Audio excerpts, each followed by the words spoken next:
Você já percebeu que as pessoas mais influentes em uma sala raramente são as que mais falam? A verdadeira autoridade é silenciosa.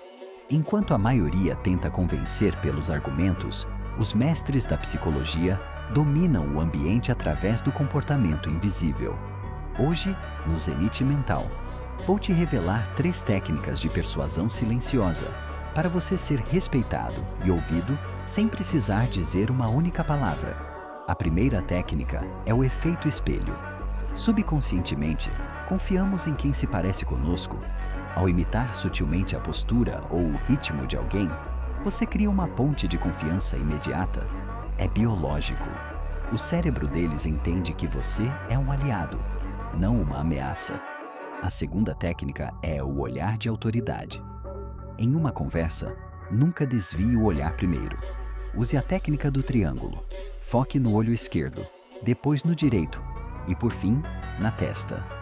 Isso projeta uma confiança inabalável e coloca você em uma posição de dominância psicológica. Por fim, a técnica mais poderosa, o silêncio estratégico. Após fazer uma pergunta importante, não preencha o vazio. O silêncio causa um desconforto que força a outra pessoa a falar mais do que deveria, revelando intenções ou cedendo em negociações. Lembre-se, quem controla o silêncio, controla a sala. Se você quer aprender a ler o que ninguém diz, inscreva-se no Zenith Mental. Sua evolução começa agora.